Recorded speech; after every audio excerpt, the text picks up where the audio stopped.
Cool. Let's start the lecture now. हाँ जी, so we have already seen कल क्या देखा था हमने? आयनिक रेडियस, ठीक है। तो अभी तक हमने पीरियोडिक प्रॉपर्टीज में Z effective which is effective nuclear charge, और उसके बाद हमने स्क्रीनिंग इफेक्ट या शील्डिंग इफेक्ट देखा था, और उसके बाद हमने atomic radius, and then we saw ionic radius, ठीक है। आज हम देखेंगे आयनाइजेशन एनर्जी और एंथैल्पी। हालांकि एंथैल्पी मैंने तुम्हारे लिए अभी तक डिफाइन नहीं किया है, ठीक है। फॉर द टाइम बिंग बस इतना समझ लो that enthalpy means energy only, ठीक है। फॉर द टाइम बिंग इसी को like take it as a base और चलते हैं, ठीक है। ये जो तुम्हारा आता है enthalpy, this comes in your thermodynamics, जो हम गैसियस स्टेट के बाद पढ़ेंगे, ठीक है। तो वो आगे आएगा चैप्टर, उसमें हम इसको देखेंगे। तो आयोनाइजेशन एनर्जी, ठीक है, this is our topic for the day. ये थोड़ा सा लंबा टॉपिक है, इसलिए I will take some time. देखो भाई, ये तुम्हारे पास एक एटम है अगर, ठीक है। Again I am using the Bohr model to represent it, ठीक है, क्योंकि इसमें रिप्रेजेंट करना थोड़ा सा आसान होता है, इसलिए हम इसको बार बार इसी में रिप्रेजेंट करते हैं। तो अब अगर तुम देखो, यहाँ पर एक इलेक्ट्रॉन होगा, ठीक है जी, वो मूव कर रहा नहीं कर रहा उससे अपने को मतलब नहीं है। The thing that I want to point at is कि ये पॉजिटिव चार्ज है और ये नेगेटिव चार्ज है, ठीक है। और तुमने आज से इससे पहले वाली क्लासेस में पढ़ा ही है दैट अनंत, ये प्रेजेंटेशन बेटा बंद कर दे, just join the meeting, you don't have to present, join the meeting.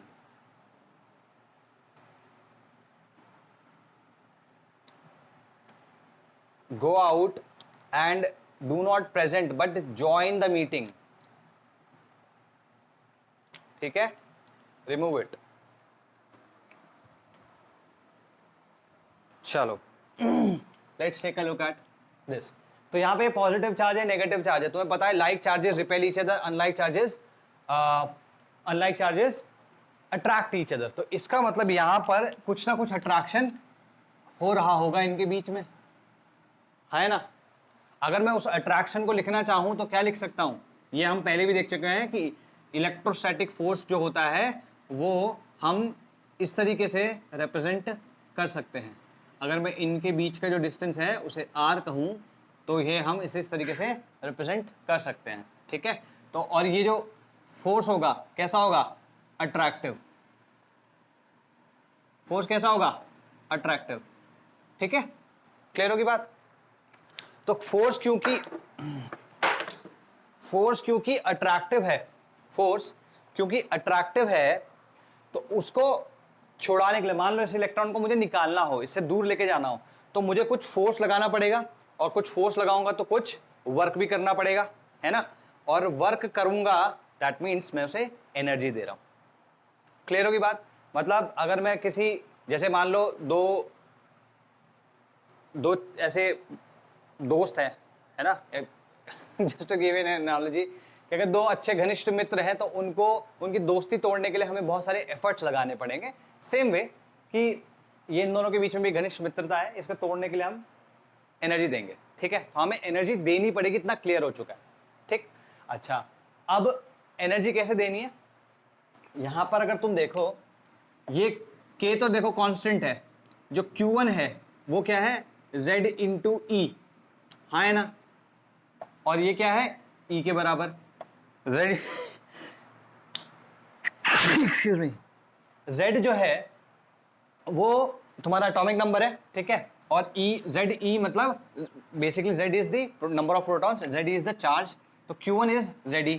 तो मैं इसको लिख सकता हूं F is equals to KZE square upon R square. तो अगर तुम ध्यान से देखो तो इसमें दो वेरिएबल्स हैं, one is Z and another one is R। तो Z क्या बताएगा?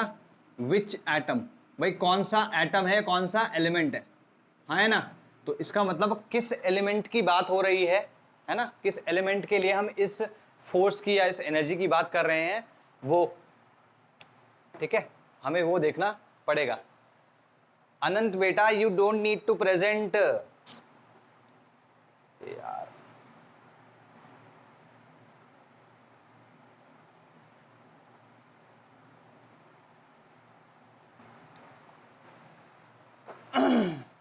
Where was I? हाँ, तो Z E एंड E, ठीक, यहां पे हम देख चुके हैं Z पे डिपेंड करेगा ये फोर्स, और जितना ज्यादा या कम फोर्स होगा उतनी ज्यादा या कम एनर्जी देनी पड़ेगी हमको, इतना क्लियर है?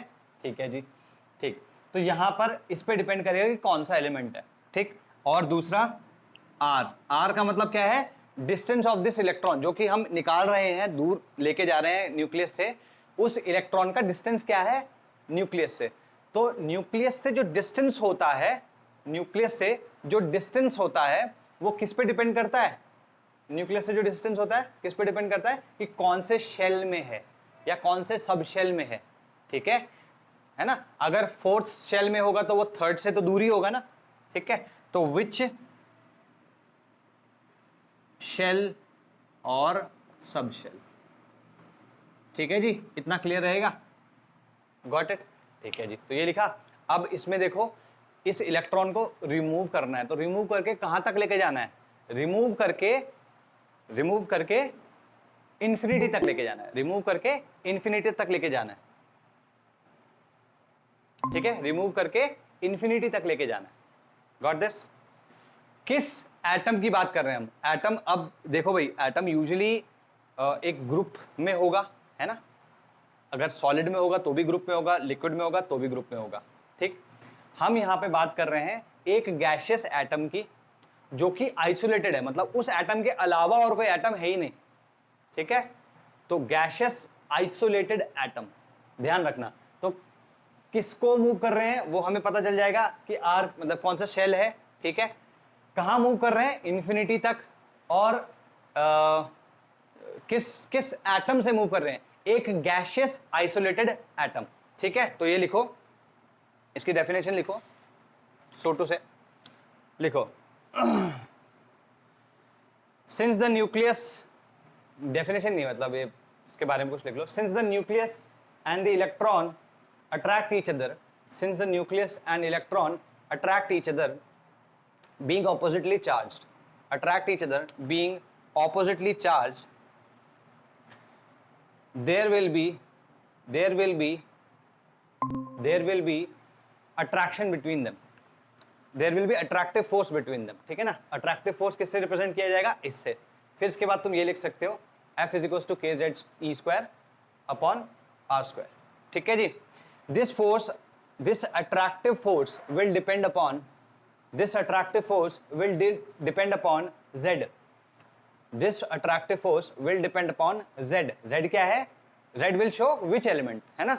Will depend upon which element, मतलब हर एलिमेंट की के लिए ये फोर्स या जो एनर्जी है डिफरेंट होगी, ठीक। नेक्स्ट लिखो, which electron का मतलब which shell the electron is being removed from, which shell the electron is being remove from. तो R रिप्रेजेंट कर रहा है कौन से शेल से रिमूव हो रहा है, ठीक है। अब इसको रिमूव कहां तक करना है? तो लिखो, we need to remove it till infinity. मतलब इंफिनिटी का मतलब क्या हुआ? वो डिस्टेंस जिस पे इस न्यूक्लियस का इस इलेक्ट्रॉन पे कोई इंफ्लुएंस नहीं होगा, जीरो इंफ्लुएंस। न्यूक्लियस और इलेक्ट्रॉन मतलब के बीच में ये फोर्स जीरो हो चुका होगा, इस न्यूक्लियस का उस इलेक्ट्रॉन पे कोई भी इंफ्लुएंस नहीं होगा। इंफिनिटी का मतलब ये हुआ। तो electron needs to be remove to infinity and from a gaseous isolated atom, ठीक है जी। क्लियर हो गई बात? और जो इलेक्ट्रॉन यूजुअली रिमूव्ड होता है, यूजुअली जो रिमूव्ड होता है वो आउटर मोस्ट इलेक्ट्रॉन होता है, ठीक है, वो आउटर मोस्ट इलेक्ट्रॉन होता है। तो हमने R को यहां पे एक तरीके से कांस्टेंट कर दिया, ठीक है। जो इलेक्ट्रॉन निकलेगा वो यूजुअली आउटर मोस्ट वाला निकलेगा पहले, अंदर वाला नहीं, आउटर मोस्ट वाला पहले निकलेगा, ठीक है। तो हमने R को एक तरीके से फिक्स कर दिया कि भाई किस से निकलेगा? आउटर मोस्ट वाले से। हालांकि हर एक के केस में वो R डिफरेंट होगा, लेकिन अगर हम पर्टिकुलर एलिमेंट को पकड़ लें तो वो R फिर फिक्स हो जाएगा। जैसे मैं सोडियम की बात करूं तो सोडियम का आउटर मोस्ट इलेक्ट्रॉन किस में है? अगर मैं सोडियम की बात करूं तो 281, मतलब KLM, ये M शेल में है, मतलब N इक्वल्स टू 3 वाले शेल में है ना। तो इससे इस इलेक्ट्रॉन को निकाला जाएगा सबसे पहले, इनमें से किसी को नहीं छेड़ा जाएगा, सिर्फ इसी को निकाला जाएगा। तो इसका डिस्टेंस Na के न्यूक्लियस से तो कांस्टेंट है ना, तो as soon as we chose Na को जैसे हमने चूज कर लिया तो R जो है वो फिक्स हो गया। Got this? ठीक है जी। Now write the definition. Write the definition. Energy required to remove electron of the outermost orbit. Energy required to remove electron of the outermost orbit to infinity from isolated gaseous atoms. Clear होगी बात? ये इसकी definition हुई।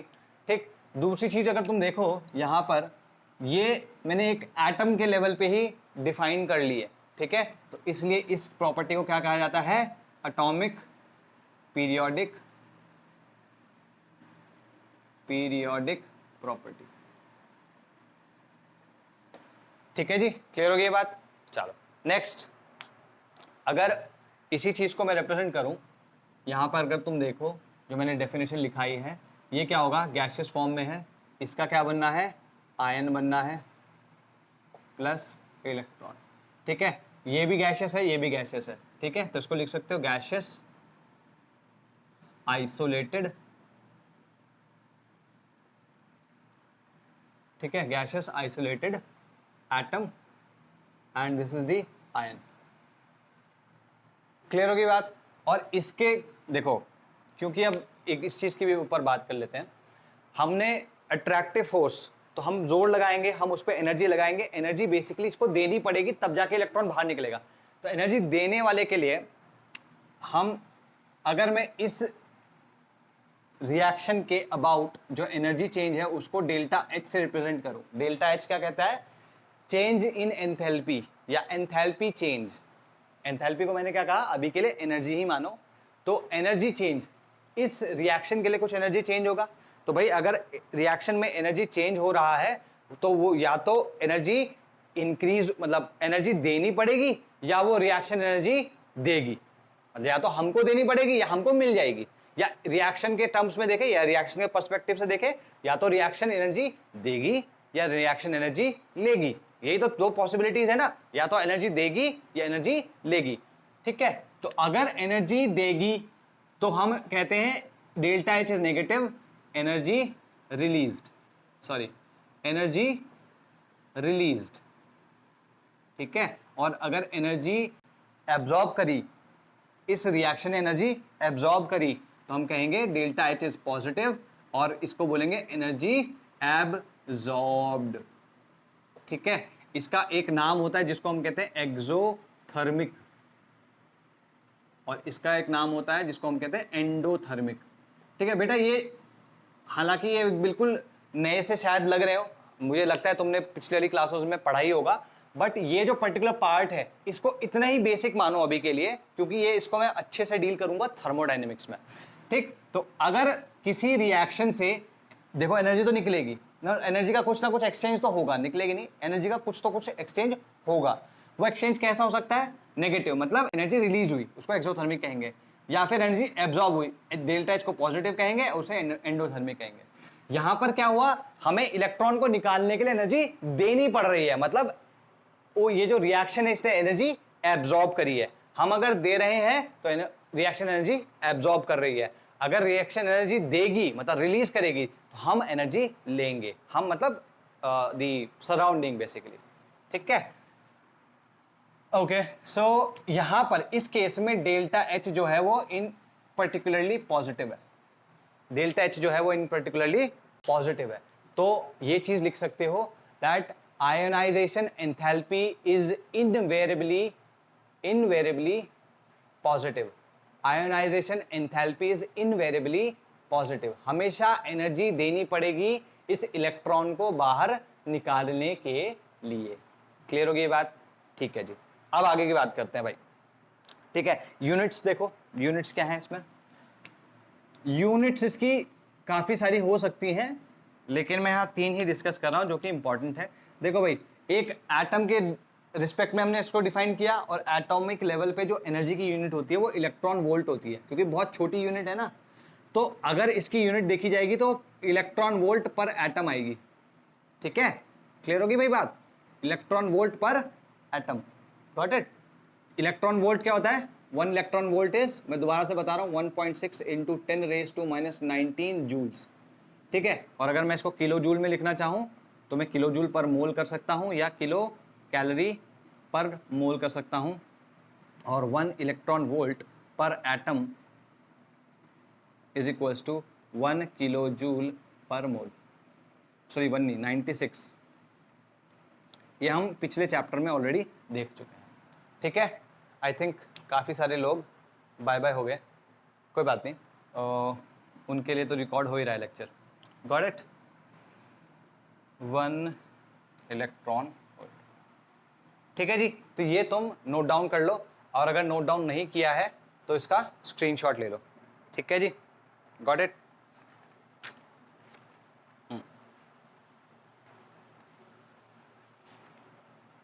ठीक है, अभी आगे बात करते हैं। देखो भाई,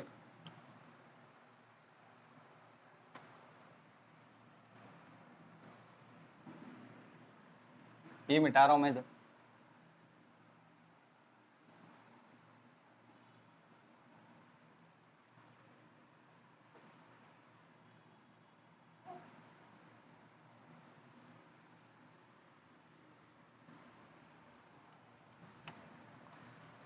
चलो मान लो मैं Na की बात करूं, अगर मैं Na से इलेक्ट्रॉन निकाल रहा हूं,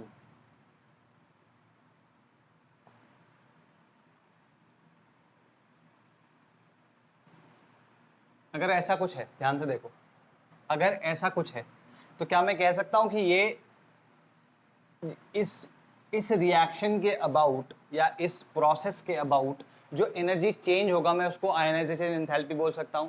नहीं बोल सकता। क्यों? क्योंकि ये तो चलो गैसियस आयन है, इलेक्ट्रॉन निकल चुका है, लेकिन ये सॉलिड स्टेट में था। क्लियर है? तो I can never say this, I can never say this, ये ध्यान रहेगा। क्यों? क्योंकि इसको गैसियस फॉर्म में पहले कन्वर्ट करना पड़ेगा, सॉलिड से गैसियस फॉर्म में पहले कन्वर्ट करना पड़ेगा, और तब उससे जो इलेक्ट्रॉन निकलेगा, है ना, उस प्रोसेस को हम कहेंगे कि ये प्रोसेस के अबाउट जो एनर्जी है दैट इज आयनाइजेशन एंथैल्पी या आयनाइजेशन एनर्जी। इस प्रोसेस के अबाउट जो एनर्जी है उसको हम डेल्टा एच सब्लिमेशन कह सकते हैं, क्योंकि ये प्रोसेस क्या है? सब्लिमेशन का। सब्लिमेशन का प्रोसेस अगर किसी को नहीं पता हो तो सब्लिमेशन का प्रोसेस होता है, अगर तुम किसी सॉलिड को डायरेक्टली गैस में कन्वर्ट कर दो तो उसके अबाउट या उस प्रोसेस को हम सब्लिमेशन कहते हैं, और उसके अबाउट जो एनर्जी चेंज होता है उसको हम एंथैल्पी ऑफ सब्लिमेशन कहते हैं। ठीक है, तो यहां पर ये तो तुम्हारा डेल्टा एच सब्लिमेशन आएगा, और यहां पे डेल्टा एच आयनाइजेशन आएगा। ठीक है, गॉट इट? ठीक है जी, अब बात करते हैं कि ये जो एनर्जी है यहां से जो चेंज आया है, तुम अगर देखो तो हम इसको एक एटम से, आइसोलेटेड एटम से एक इलेक्ट्रॉन निकाल रहे हैं, है ना, एक ही इलेक्ट्रॉन निकाल रहे हैं, लेकिन क्या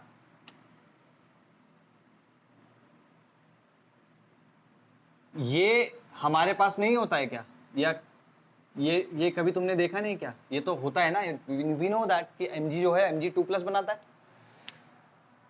तो इसके लिए क्या होगा? इसके लिए हम ये एनर्जी कैसे डिफाइन करेंगे? ठीक है, तो इसको एनर्जी डिफाइन करने के लिए हम क्या करते हैं, हम इस प्रोसेस को 2 हिस्सों में बांट लेते हैं, Mg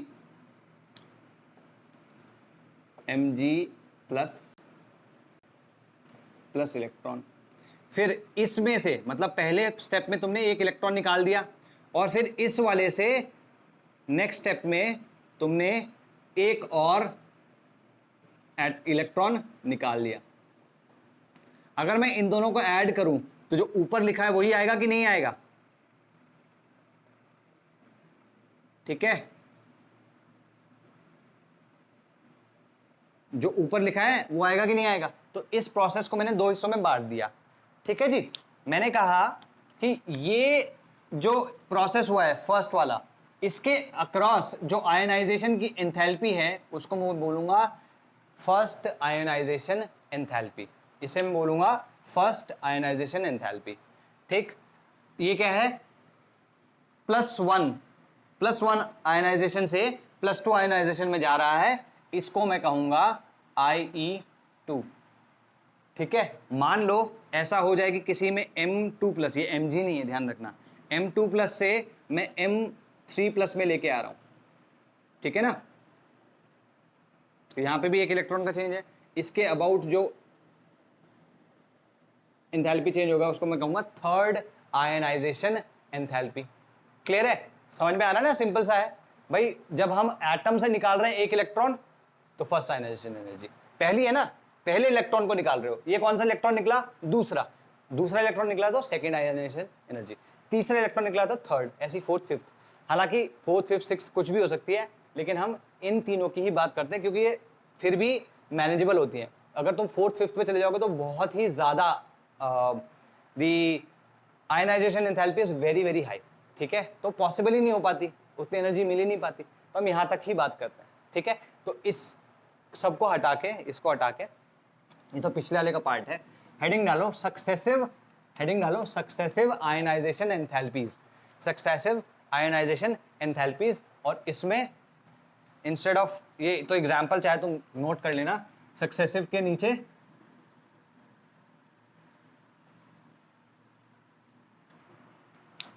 write this M to M plus, इसके अबाउट क्या होगी IE1। तो ये क्या है, डेल्टा H जो है यहाँ का, डेल्टा H इस प्रोसेस के अबाउट जो डेल्टा H है that will be equal to first ionization enthalpy. ये भी पॉजिटिव होगा, ध्यान रखना, ये पॉजिटिव होगा। ठीक, M plus two M2 plus electron. ठीक है, ये क्या होगा, इसका डेल्टा H जो होगा वो होगा IE2 के इक्वल। ठीक है, ये भी पॉजिटिव होगा, ये ध्यान रखना। और लास्ट जो मैं बता रहा हूँ, क्योंकि मैं बोल चुका हूँ, इसके आगे भी हम लिख सकते हैं, but definitely we don't want to, है ना, क्योंकि उसके बाद प्रैक्टिकल नहीं रह जाती वो चीज़ें। ठीक है, delta H is equal to IE3, ये भी पॉजिटिव होगा। क्लियर होगी बात? ठीक है, तो इसमें लिखो when, ये एज एन एग्जाम्पल लिख लेना चाहे तो। ठीक है, when the electron is removed from a gaseous isolated atom, that enthalpy change या that ionization enthalpy, IE करके लिख लेगा, इतना बड़ा लिखने की जरूरत नहीं है, that IE will be called first ionization enthalpy, first IE या IE1। ठीक है, सेकेंड लिख लो, when an electron is taken out from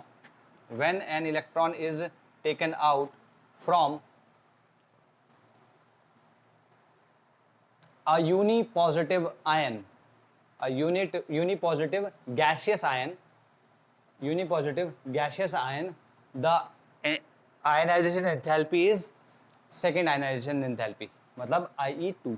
same way तुम थर्ड वाले के लिए भी लिख सकते हो कि डाई पॉजिटिव आयन से अगर तुम एक इलेक्ट्रॉन निकाल दो तो उसके अबाउट जो एनर्जी चेंज होगा, जो डेल्टा H होगा, वो IE3 होगा। I am leaving this to you, तुम लिख सकते हो इसको। ठीक है, अच्छा, अब यहाँ पे हम ध्यान से देखें, एक एक करके देखा द टर्म, एक एक करके चीज देखते हैं। अगर मान लो उसने कहा कि आयोनाइजेशन एंथैल्पी ऑफ फला फला या आयोनाइजेशन एंथैल्पी ऑफ M, ऐसे करके वो बोलता है, जब वो स्पेसिफाई नहीं करेगा कि कौन सी आयोनाइजेशन एंथैल्पी की, फर्स्ट सेकंड थर्ड, तब तुम क्या अज्यूम करोगे कि वो फर्स्ट है। ठीक है, अगर उसने मेंशन नहीं किया कि ये फर्स्ट आयोनाइजेशन एंथैल्पी है, सेकंड आयोनाइजेशन एंथैल्पी है, थर्ड आयोनाइजेशन एंथैल्पी है, तो तब तक तुम क्या अज्यूम करोगे, फर्स्ट आयोनाइजेशन एंथैल्पी है। ठीक है, तो लिखो when the term IE is given without first, second or third, etc., that means the ionization enthalpy the ionization enthalpy in question. That means the ionization enthalpy in question is first ionization enthalpy. First ionization enthalpy. ठीक है? Okay, मैं से मिटा रहा हूं बेटा. I hope कि तुमने नोट डाउन कर लिया होगा. नहीं किया होगा तो टेक अ स्क्रीनशॉट. ठीक है, एक बार इसको कर लूँ तो फिर तुमसे पूछूंगा कि तुमको क्या समझ में आया. अगर कोई डाउट है तो पूछ लेना.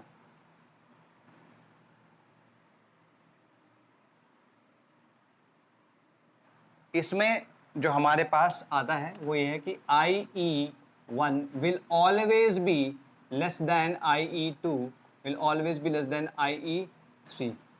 ये है, ये ट्रू होगा, ये यूनिवर्सल है, मतलब ये हमेशा ट्रू होगा, कोई एक्सेप्शन नहीं है इसमें. ठीक है, कोई एक्सेप्शन नहीं है. ठीक, तो कैसे, अगर मैं m से m प्लस की बात कर रहा हूँ, IE1 की बात कर रहा हूँ, तो यहाँ पे तो तुम्हारा कुछ न्यूक्लियर चार्ज होगा. ठीक है जी.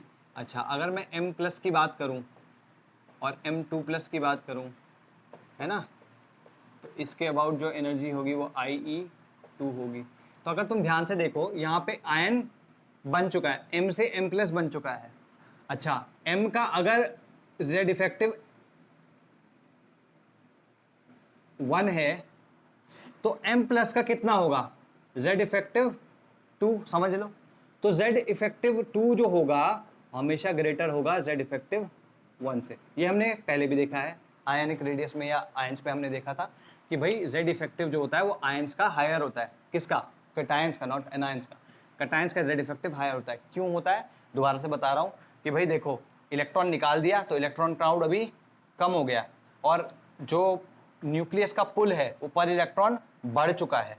अगर बढ़ गया है तो इसलिए वो इलेक्ट्रॉन्स को अंदर खींच लेगा, तो साइज थोड़ा कॉन्ट्रैक्ट हो जाएगा. ठीक है ना. तो z इफेक्टिव जो है वो you can see that it is higher than this. ठीक है, तो m प्लस का तो हायर होगा. मान लो मैं m2 प्लस की बात कर लूं, एक सेकंड रुक जाओ, इसमें दोबारा से बता रहा हूं. z इफेक्टिव हायर कैसे होगा, समझ में आ गया भाई. इलेक्ट्रॉन्स अभी निकल चुका है ना, तो कम इलेक्ट्रॉन होंगे, तो जो सिग्मा है, जिसको स्लेटर्स कांस्टेंट बोलते हैं या शील्डिंग कांस्टेंट होता है, वो कम हो चुका होगा, तो z इफेक्टिव बढ़ जाएगा. अगर z इफेक्टिव बढ़ जाएगा तो पुल बढ़ जाएगा, तो उस इलेक्ट्रॉन को निकालने के लिए, इस इलेक्ट्रॉन को निकालने के लिए जो एनर्जी चाहिए होगी वो डेफिनेटली पहले से ज्यादा चाहिए होगी. ठीक है, तो z effective 2 will be greater than z effective 1. Same way m2 plus में अगर मैं z इफेक्टिव 3 की बात करूं तो ये इससे ज्यादा होगा. ठीक है, तो z effective 3 will be greater than z effective 2. अब क्योंकि ऐसा है तो इस वाले केस में इलेक्ट्रॉन को निकालना रिलेटिवली आसान है, इस वाले केस में थोड़ा और मुश्किल है, और इस वाले केस में थोड़ा और ज़्यादा मुश्किल है. तो जैसे जैसे मुश्किल बढ़ेगी वैसे वैसे ज़्यादा एनर्जी देनी पड़ेगी, इसलिए IE3 will be greater than IE2 will be greater than IE1. अगर IE4 की बात करें तो डेफिनेटली वो IE3 से ज़्यादा होगा. ठीक है, तो तुम इसको ऐसे भी कर सकते हो कि इसको ऐसे एक्सटेंड कर सकते हो. Got this? ठीक है जी. अब लिखो, इसका एक्सप्लेनेशन लिख लो. Because as the cation is formed, its z effective increases.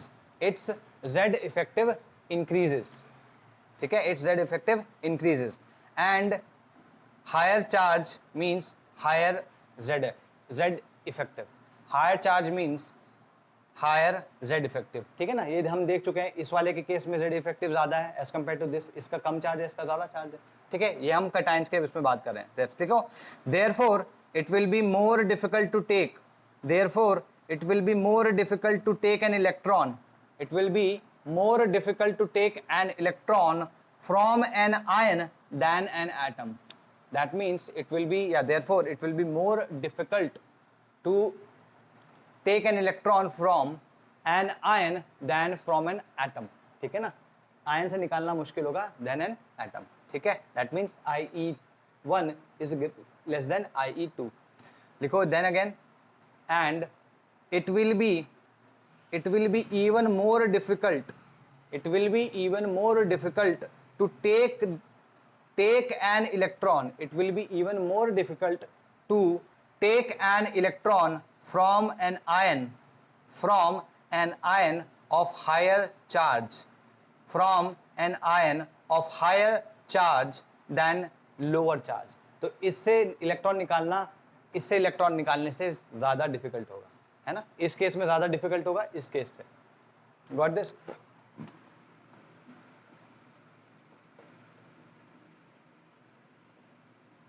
Got it? ठीक है जी. अब लिखो इसमें, after the formation of cation,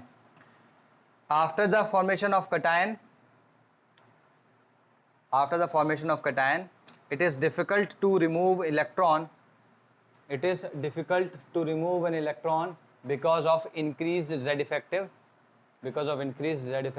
hence IE increases, clear हो गया? तो सक्सेसिव के बारे में सब चीजें पता चल गई तुमको. ये ध्यान रखना है कि ये ऑलवेज ट्रू होगा, ऑलवेज सेम एटम के लिए, मतलब ये डिफरेंट नहीं होना चाहिए. मतलब तुम अगर इसकी फर्स्ट आयनाइजेशन एंथैल्पी किसी और की सेकंड आयनाइजेशन एंथैल्पी से के साथ कंपेयर करो तो वो कंपैरिजन के लिए ट्रू नहीं है. बट सेम एलिमेंट के आयंस की या एटम्स के लिए अगर तुम करोगे तो ये ट्रू है. क्लियर होगी ये बात? तो ये चीज भी लिख लो, ट्रू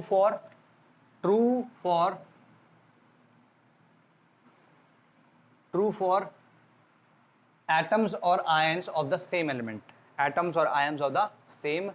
ये लिख लिया. अब बात करते हैं फैक्टर्स. कौन कौन से फैक्टर्स होते हैं जो कि Z इफेक्टिव कह रहा हूं, कौन कौन से फैक्टर्स होते हैं जो कि आयनाइजेशन एंथैल्पी को अफेक्ट करते हैं. ठीक है, तो लिखो फैक्टर्स अफेक्टिंग आयनाइजेशन एंथैल्पी. ठीक है, तो यहां पर सबसे पहला लिखो साइज ऑफ द एटम,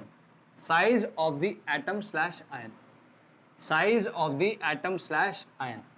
ठीक है, एटम या आयन का जो साइज होगा उस पर डिपेंड करेगा. ठीक है जी.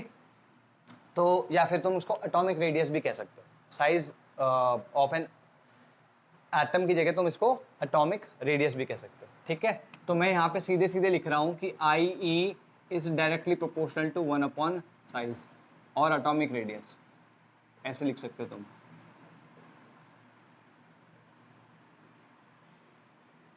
क्लियर होगी ये बात? ठीक है. अच्छा, क्यों होगा ऐसा? अभी अगर तुम देखो, अभी मैंने बताया कि भाई M जो है, मान लो M और N है, M और N का साइज, मतलब M का साइज बड़ा है, N का साइज छोटा है. ठीक है, तो M का अगर साइज बड़ा होगा तो उसके इलेक्ट्रॉन्स दूर दूर होंगे, अगर दूर होंगे तो न्यूक्लियस की जो इन्फ्लुएंस है उस इलेक्ट्रॉन पे जो बिल्कुल बाउंड्रीज पे है उसकी इन्फ्लुएंस कम होगी, लेकिन इस वाले केस में न्यूक्लियस की इन्फ्लुएंस इस पे ज़्यादा होगी. क्लियर होगी बात? ठीक है, तो इसके ऊपर इन्फ्लुएंस कम है, इसके ऊपर इन्फ्लुएंस ज़्यादा है, इस इलेक्ट्रॉन को निकालने में आसानी होगी comparatively as compare to this. हालांकि और फैक्टर्स भी हैं, but for the time being अगर तुम मानो कि इनके ये चार्जेस Z इफेक्टिव जो है वो कंपेरेबल हैं, तो इलेक्ट्रॉन्स जो दूर वाले इलेक्ट्रॉन्स हैं या जो बड़े एटम के इलेक्ट्रॉन्स हैं उनको निकालना आसान होगा और छोटे एटम्स के इलेक्ट्रॉन्स को निकालना मुश्किल होगा. तो इसकी आयनाइजेशन एंथैल्पी कम होगी, इसकी ज़्यादा होगी. ठीक है, इसको चाहे तो तुम इस तरीके से भी समझ सकते हो कि भाई F क्या था, F was equal to K/Q1 Q2 upon R². तो Q1 Q2 मान लो इसका जो इनके बीच में जो या इनकी जो वैल्यूज़ है वो ऑलमोस्ट सिमिलर है, तो बात किस पे आ जाएगी? सिर्फ और सिर्फ R पे. अगर R पे आ गई बात तो जिसका R छोटा होगा उसके लिए F बड़ा होगा, है ना, एंड वाइस वर्सा. जिसके लिए R बड़ा होगा उसके लिए F छोटा होगा, जिसके लिए F बड़ा होगा उसके लिए IE भी बड़ा होगा, और जिसके लिए F छोटा होगा उसके लिए IE भी छोटा होगा, है ना. ये हम देख चुके हैं. तो लिखो इसमें higher the size greater the value of IE, greater the value of IE, because lower the force of attraction, या लिखो क्या लिखा मैंने, higher the size या bigger the size lower the force of attraction, lower the ionization enthalpy. इस तरीके से लिख लो, इतना लिख लो बस, बहुत है। क्लियर होगी भाई बात ये? तो यहां पे इसमें इलेक्ट्रॉन रिमूव करना इजी, इसमें डिफिकल्ट। नेक्स्ट लिखो effective nuclear charge. Effective nuclear charge पे कैसे डिपेंड करेगा? नेक्स्ट लिखो इफेक्टिव न्यूक्लियर चार्ज। भाई जिसका जेड इफेक्टिव ज्यादा, जिसका जेड इफेक्टिव ज्यादा वो उतना टाइटली पकड़ के रखेगा और उसको इलेक्ट्रॉन को निकालना उतना मुश्किल, इसलिए आई उतनी ज्यादा। तो इसको सीधे सीधे लिख सकते हो I is directly proportional to Z effective. तो higher the Z effective, higher या higher the force of attraction, मतलब टाइटली इसको लिख सकते हैं यहाँ पे टाइटली हेल्ड, टाइटली हेल्ड, और increase in F O A, हाँ फोर्सेज ऑफ अट्रैक्शन, ठीक है। और अगर फोर्स ऑफ अट्रैक्शन बढ़ गया तो higher the ionization enthalpy. Clear होगी बात? ठीक है, इतना हो गया। अब लिखो पेनिट्रेशन पावर ऑफ सबशेल, ये थर्ड पॉइंट है। Penetration power of the shell और सबशेल, सबशेल और इलेक्ट्रॉन नहीं ऑर्बिटल। लिखो पेनिट्रेशन पावर ऑफ सबशेल और orbital, penetration power of subshell और ऑर्बिटल, ठीक है। इसमें क्या होगा? पेनिट्रेशन पावर ऑफ सबशेल और ऑर्बिटल। देखो भाई, अगर तुम ध्यान से देखो S P D F, S जो होता है क्लोजेस्ट होता है न्यूक्लियस के, और ये क्या होता है? फारदेस्ट होता है। हालांकि तुम जी एच भी बोल सकते हो, सर जी तो इससे भी ज़्यादा होता है, एच इससे भी ज़्यादा होता है। तो मैं जो हम पढ़ चुके हैं, जो एक्चुअली में जिनका यूज़ है कुछ, मैं उन्हीं ब्लॉक्स के बारे में या उन्हीं सबशेल्स के बारे में बात कर रहा हूँ। जी सबशेल होता है लेकिन उसमें आज तक कोई इलेक्ट्रॉन देखा नहीं गया है ना, तो वहाँ पर हम बात करने की कोई ज़रूरत ही नहीं है। तो ये क्लोजेस्ट है और ये फारदेस्ट है। क्लियर होगी बात? अच्छा, अगर ये क्लोजेस्ट होगा, अगर ये क्लोजेस्ट होगा तो ये यूँ समझो कि इसने पेनिट्रेट ज़्यादा किया हुआ है। सेम शेल में, ये सब सेम शेल में, किसी भी एक शेल में ये सबसे क्लोजेस्ट होगा ना न्यूक्लियस के, तो इसकी पेनिट्रेटिंग पावर ज़्यादा होगी। अगर ये क्लोजेस्ट है तो हम कहेंगे हाईएस्ट पेनिट्रेटिंग पावर। इसकी क्या होगी? क्योंकि दूर है तो ये लोवेस्ट पेनिट्रेटिंग पावर, ठीक है जी।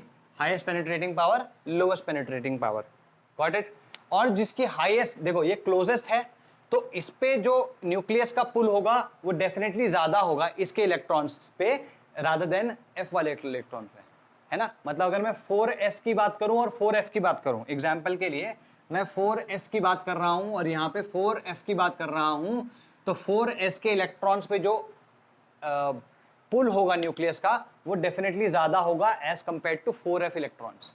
4s इलेक्ट्रॉन्स पे जो पुल होगा वो ज्यादा होगा as compared to 4f electrons, क्योंकि ये सबसे क्लोज है, वो सबसे दूर है। सेम शेल की बात कर रहा हूँ, सेम शेल में, ठीक है। तो सेम शेल में ये सबसे क्लोज है, वो सबसे दूर है, तो इसमें इसके ऊपर पुल ज्यादा होगा, उसके ऊपर पुल कम होगा। तो हम कह सकते हैं जिसकी हाईएस्ट पेनिट्रेटिंग पावर होगी उसके ऊपर पुल भी, न्यूक्लियस का पुल भी ज्यादा होगा और उसकी आयनाइजेशन एंथैल्पी भी ज्यादा होगी, ठीक है। तो हाईएस्ट पेनिट्रेटिंग पावर तो हाई पुल, तो हाई आयनाइजेशन एंथैल्पी। इस वाले में तुम देखो लोएस्ट है तो इसका लीस्ट पुल होगा, और इस पे लीस्ट पुल होगा तो इसकी आयनाइजेशन एंथैल्पी क्या होगी?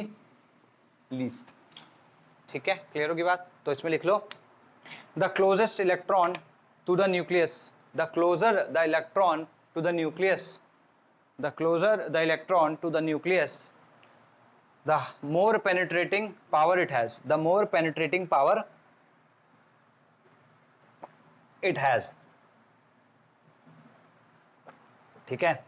तो higher the penetrating power, higher the pull, higher the ionization enthalpy। तो अगर तुम ये लिखना चाहते हो तो ये भी लिख सकते हो that IE penetrating power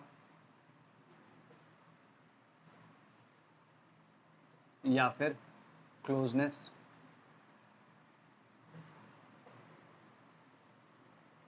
ठीक है। हालांकि मैं ये क्लोजनेस टू द न्यूक्लियस भी लिख सकता था लेकिन मैंने पेनिट्रेटिंग पावर इसलिए लिखा क्योंकि इसी में नहीं, तुम आगे भी इस चीज का बहुत यूज देखोगे पूरी की पूरी इनऑर्गेनिक केमिस्ट्री में। ठीक है जी। Now let's look at the next one. ठीक है, तुम्हारे पास कौन कौन से हो गए भाई? साइज हो गया, इफेक्टिव न्यूक्लियर चार्ज हो गया, पेनिट्रेशन पावर हो। ठीक है जी। नेक्स्ट विल बी, तो अच्छा इसमें एक चीज और रह गई, वो ये है कि अगर मैं इसकी आई ई की बात करूं तो इसकी हाईएस्ट होगी, इसकी कम होगी, फिर इसकी कम। ठीक है जी, ये रह गया। नेक्स्ट लिखो इलेक्ट्रॉनिक कॉन्फ़िगरेशन। Electronic configuration. ठीक है, इलेक्ट्रॉनिक कॉन्फ़िगरेशन। तो इलेक्ट्रॉनिक कॉन्फ़िगरेशन जो है उस पे कैसे डिपेंड करेगा? याद होगा तुम्हें, मैंने half filled and fully filled के बारे में कुछ बताया था। Half filled and fully filled मैंने कुछ बताया था इनके बारे में। जैसे अगर मैं बात करूं CR की, तो ये क्या होता है? 4s1 और 3d5।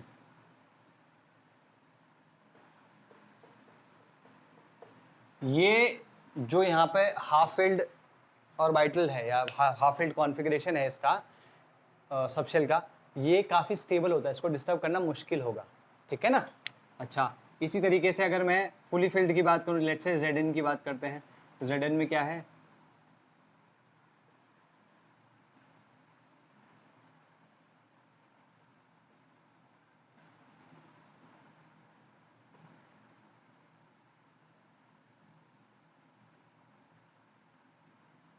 ठीक है, तो क्लियर होगी बात? Okay, half field fully filled, ये क्लियर है? ठीक है, अब इसमें ध्यान से देखो, ये वाला मैंने बताया था हाफ फील्ड है तो ज़्यादा स्टेबल होगा, ये वाला मैंने बताया था फुली फिल्ड है तो स्टेबल होगा। इसका रीज़न हम जानते हैं, I am not getting into that now. Now क्योंकि कोई चीज़ स्टेबल होगी तो उसको डीस्टेबलाइज करने के लिए हमें ज़्यादा एनर्जी देनी पड़ेगी। ठीक है, जो ज़्यादा स्टेबल होगा, ये ध्यान रखना, ये यूनिवर्सल लॉ है, जो जितना ज़्यादा स्टेबल होगा उसको डीस्टेबलाइज करना उतना ही ज़्यादा मुश्किल होता है। ठीक है, या उसको खुद डीस्टेबलाइज होने में ज़्यादा मेहनत करनी पड़ेगी। ठीक है, क्लियर होगी बात? जैसे तुम्हारा कंफर्ट जोन होता है, अगर तुम्हारा कंफर्ट जोन में तुम हो, तुम्हें वहां से निकालने में बहुत मुश्किल होती है। ठीक, सेम वे से, तो जो जितना ज़्यादा स्टेबल होगा उसको डिस्टर्ब करने में उतनी ज़्यादा एनर्जी लगेगी। तो इसका मतलब क्या हुआ कि अगर मान लो मेरे को इससे एक इलेक्ट्रॉन निकालना है, फॉर एग्जाम्पल मुझे इससे एक इलेक्ट्रॉन निकालना है, तो मुझे ज़्यादा एनर्जी देनी पड़ेगी। तो अगर हाफ फील्ड और फुली फील्ड हुए कहीं किसी एटम या एलिमेंट के इलेक्ट्रॉनिक कॉन्फ़िगरेशन में, है ना, कुछ सबशेल्स, ऐसा नहीं है कि अंदर भी फुली फील्ड होते हैं, नहीं, मैं आउटर मोस्ट इलेक्ट्रॉन्स की बात कर रहा हूं। ठीक है, तो इनको डिस्टर्ब कर पाना मुश्किल होगा, तो आयोनाइजेशन एंथैल्पी भी इसकी ज्यादा होगी। ये क्लियर हुआ? तो इसमें लिखो half field and fully field orbitals, half field and fully field atomic orbitals or subshells are more stable, are relatively more stable, are relatively more stable. ठीक है, therefore it is more difficult, therefore it is more difficult to take, therefore it is more difficult to take an electron, therefore it is more difficult to take an electron out of such subshells, out of such subshells, hence their ionization enthalpy is unusually high, hence their ionization enthalpy is unusually high. ठीक है ना? तो half field तुम किसको कहोगे? Half field के examples हो गए P3 D5 F7, है ना? S की बात नहीं करते, S में 1 और 2 तो हमेशा लगा ही रहता है, तो इतना कोई फर्क नहीं पड़ता उससे, उसकी स्टेबिलिटी पे। ठीक है, और F14। क्लियर होगी बात? ठीक है, अब जरा ट्रेंड्स की बात करते हैं। ठीक है, कितना टाइम हो गया हमें? How much time has gone by? ठीक है, अभी हमारे पास काफ़ी समय है, अराउंड 15-20 मिनट्स हैं, तो थोड़े बहुत तो कर ही सकते हैं। ट्रेंड्स की बात करते हैं इन जनरल। लिखो trends, periodicity in periodic table, trends periodicity in periodic table. ठीक है, trends.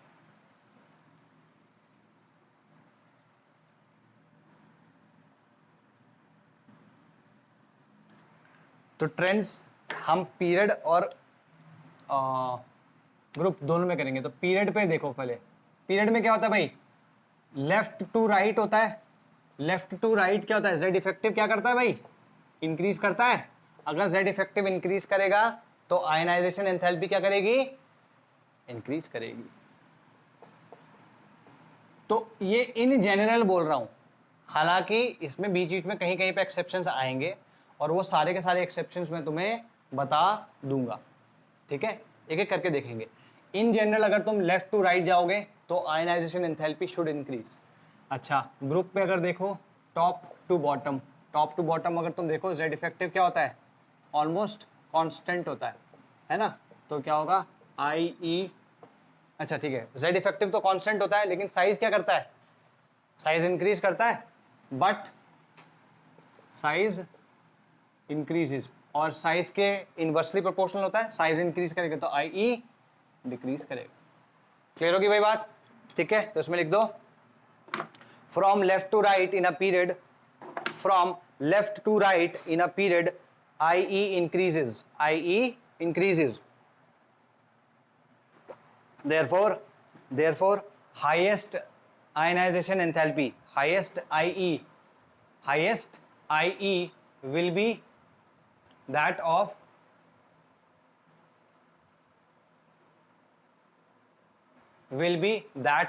highest IE will be that of inert gases, will be that of inert gases, ठीक है। नीचे नेक्स्ट लिखो, from top to bottom in a group IE decreases, from top to bottom in a group IE decreases,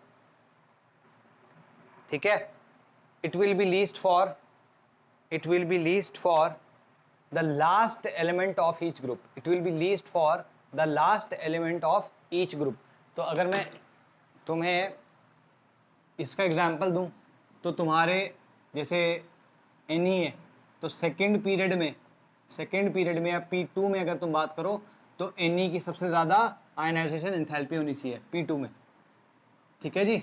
अच्छा, अगर मैं इसकी बात करूं टॉप टू बॉटम, तो मैं फर्स्ट ग्रुप 1 की बात कर रहा हूं तो उसमें सीजियम की होगी, है ना। तुम कहोगे सर फ्रांसियम, मैं कहता हूँ francium is radioactive, we are not going to talk about it, ठीक है, गॉट इट। चलो ठीक है, तो अब ऐसा करते हैं, पीरियड 1 to 3 का आयनाइजेशन एंथैल्पी पूरा चेक करते हैं, ठीक है। Let's talk about periods first.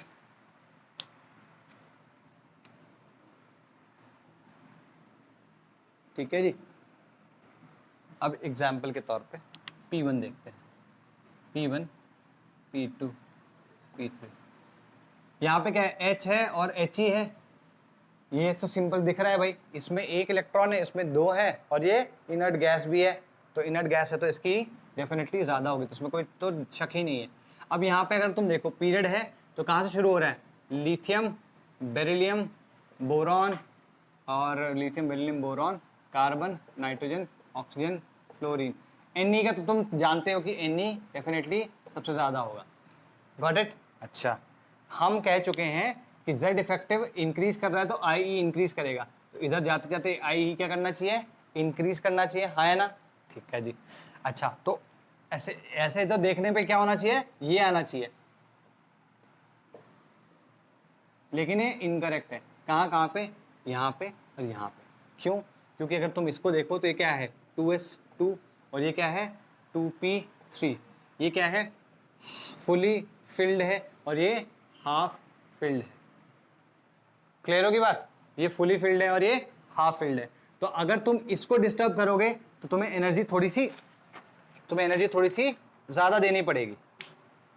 अगर तुम इसको डिस्टर्ब करोगे तो तुम्हें एनर्जी थोड़ी सी ज़्यादा देनी पड़ेगी as compare to this. Clear होगी बात। यहां पर अगर तुम देखो 2p3 है, ये हाफ फील्ड है, इस वाले केस में तुमको एनर्जी देनी पड़ेगी एज कंपेयर टू दिस, ठीक है। ऐसा नहीं होगा कि इसमें जो एनर्जी देनी पड़ेगी वो इससे भी ज़्यादा होगी, नहीं, जो उसके नेक्स्ट वाले है उससे ज़्यादा होगी, ये ध्यान रखना, हमेशा ही होगा ऐसा। लिखो इसमें, for B EC is this, electronic configuration is this, fully filled है, ठीक है, हेंस मोर स्टेबल। तो इसमें अगर तुम बोरॉन की बात करो तो बोरॉन क्या होगा 2s2 एंड 2p1, तो इस इलेक्ट्रॉन को निकालना रिलेटिवली आसान होगा क्योंकि ये तो फुली फिल्ड भी नहीं है, हाफ फिल्ड भी नहीं है, यहाँ पे फुली फिल्ड है, ठीक है। सेम वे अगर तुम देखो 2p4 है यहाँ पे, तो 2p4 की अगर तुम बात करोगे तो इसको डिस्टर्ब करना आसान है एज कम्पेयर टू दिस। तो एक्चुअल जो इसका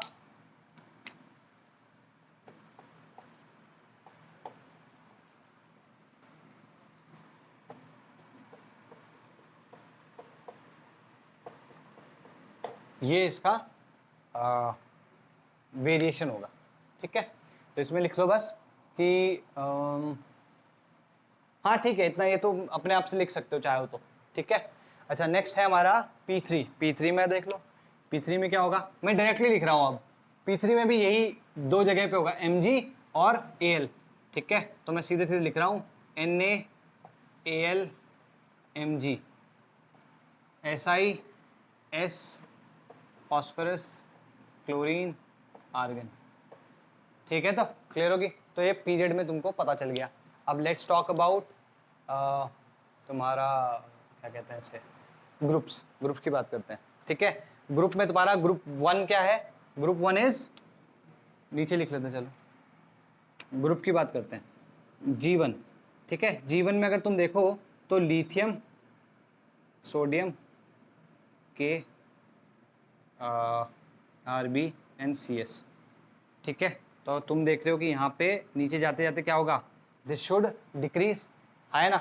इसमें कोई एक्सेप्शन आएगा क्या, नहीं आएगा, ठीक है। तो it is as it is. तो अगर मैं इंक्रीजिंग ऑर्डर में लिखूं तो मैं क्या लिख सकता हूं, that CS is less than Rb is less than sodium is less than Na is less than lithium, ठीक है।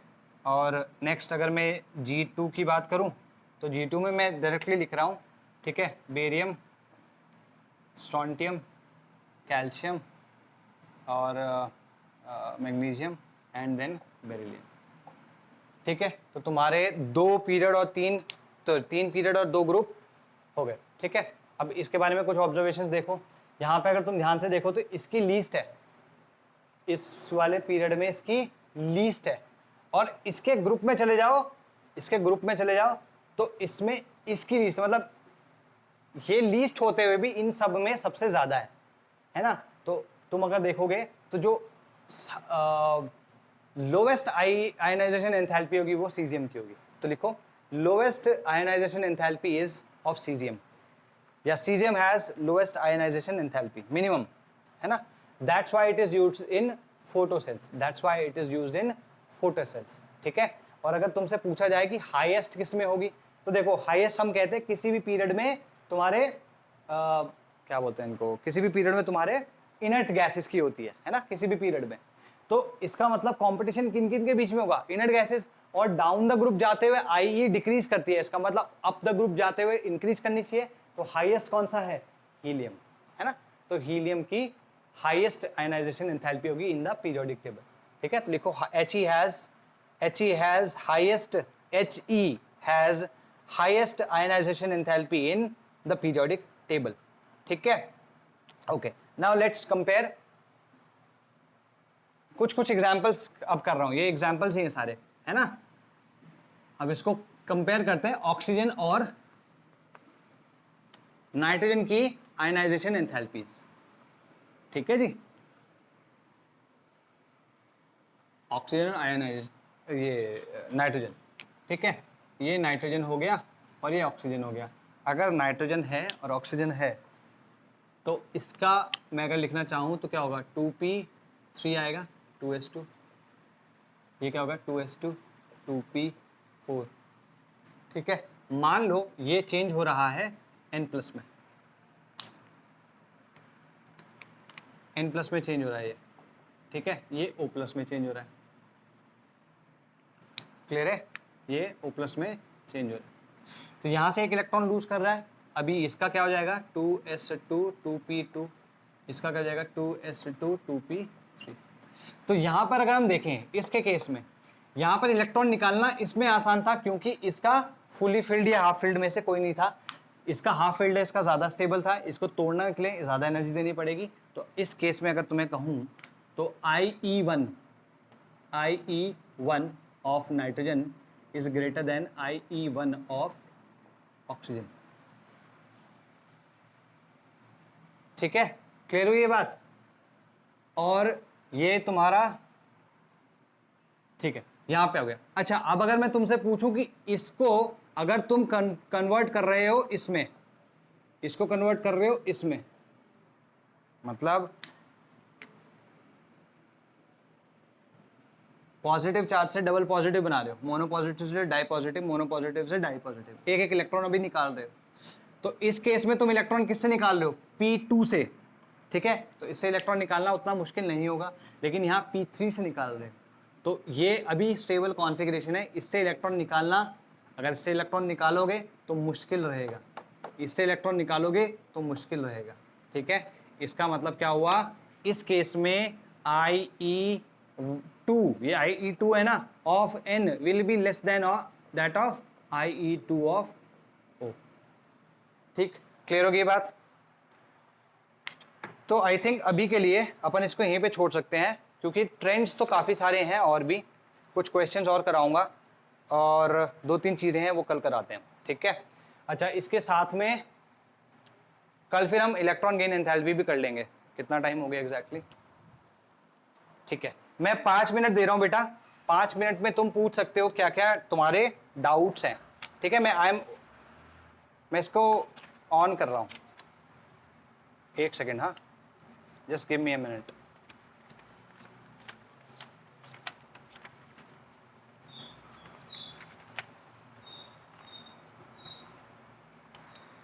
ठीक है, मैं इसकी रिकॉर्डिंग बंद कर दूँ क्या? चलो बताओ। हाँ भाई नमन बेटा, कोई डाउट? अपना माइक्रोफोन ऑन कर ले। अनंत, और तुम हो भी कि नहीं? हाँ 1 सेकेंड अनंत, रुक। हाँ